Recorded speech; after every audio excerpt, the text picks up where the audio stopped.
Did you know each of us has a superpower? It's called muscle memory. It might not sound as cool as flying like Superman or having X-ray vision, but it is a sort of superpower. You see, our muscles have an amazing way of letting our bodies do difficult work. For example, when you walk, you don't think about raising one leg after the other and then putting them back down. You just do it. That's because muscle memory takes care of those details, letting our minds focus on exactly how to get where we are going. Same thing when we eat. You don't think about feeding your face, chewing and swallowing, you just do it. Imagine how cool it would be if you could use muscle memory to help when typing. I'll let you in on the secret.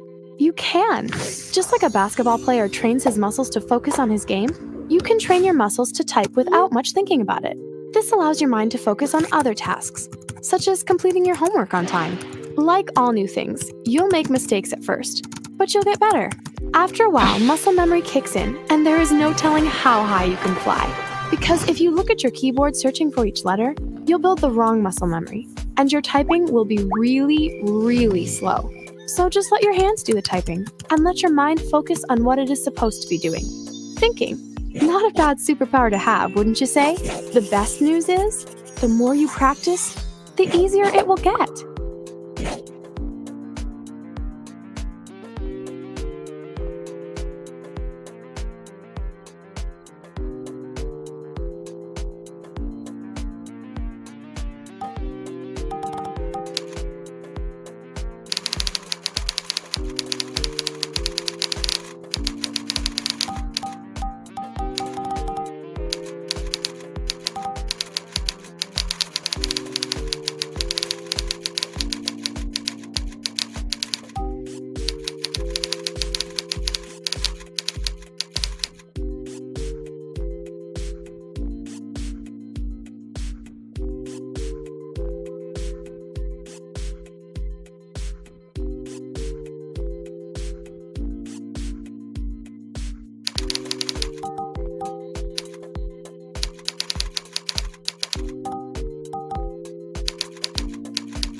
Which one do you think came first? The keyboard or the computer? The answer may surprise you. The keyboard beat personal computers by a whopping 100 years. The first personal computer was created about 40 years ago, but the keyboard has been around for even 100 years longer. The first QWERTY keyboard was designed by a clever newspaper editor from Milwaukee named Christopher Latham Scholes as part of the first typewriter in 1867. That is just 2 years after the end of the Civil War. A weapons manufacturer named E. Remington & Sons was looking for new ways to make money after the war. They purchased the first typewriter and began selling it a few years later. The QWERTY keyboard was born. The name QWERTY comes from the placement of the first 6 keys on the keyboard. Have you ever wondered why the order of the keys is not alphabetical? It really looks like a mess, as if someone jumbled them together just to make it harder to find each key. In fact, the QWERTY layout was very carefully designed to prevent the mechanical parts from jamming together. You see, typewriters, unlike modern keyboards, use large mechanical parts to press ink down on paper. If someone pressed down keys that were next to each other on the typewriter, the parts would sometimes get jammed. Jamming is no longer an issue today, because modern devices do not have the same clunky mechanical parts. More recently, some inventors have designed new clever layouts, such as Dvorak and Colmac, that claim to make your hands do less work. Yet, QWERTY remains the most popular keyboard layout in English-speaking countries. Isn't it interesting how a solution to a mechanical problem from 140 years ago determines how we use technology today?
Have you ever heard the saying, too much of a good thing is a bad thing?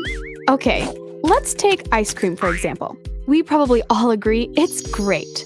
But if you only eat ice cream for breakfast, lunch, and dinner, you'll get sick, which is not so great. With most things in life, the key to being healthy and happy is moderation. That is, enjoy a little bit at a time. The same holds true for computers. We spend so much time in front of screens that we need to learn to take care of ourselves, or we could get sick. For example, did you know that blinking is a natural way for our body to protect our eyes? We do it 15 to 20 times per minute without even thinking about it. But when we stare at a screen, we tend to blink just 4 or 5 times per minute. That's bad for the eyes because they can get dry. Other body parts can also suffer from sitting in front of a screen for too long. Your hands and wrists will ache from typing, your back and neck will become sore, even your butt will start to hurt. Worst of all, your mind will feel like it's stuck in the mud. Now here's a quick recipe for staying healthy. Take a break every 15 minutes to give your eyes and body a rest. Get out of your chair. Maybe even take a short walk. If you have a window in the room, take a look outside. Now stretch your back, neck, and arms. And reach for the sky. No, higher. That's better. Because sitting at a computer is the exact opposite of exercise, you should take a more active break every hour or so. Step away from the computer for 5 minutes. Go for a brief walk around the house, talk to your parents and siblings, or just drink a glass of water. How about a few jumping jacks? When you get back to your computer after an active break, you will be more focused and your body will feel refreshed. Remember that all activities affect our bodies, not just sports, but also sitting in front of a screen, be it a TV, computer, or your smartphone. That's right, take a break, get active, stay healthy. Your body and mind will thank you, and you'll get more done.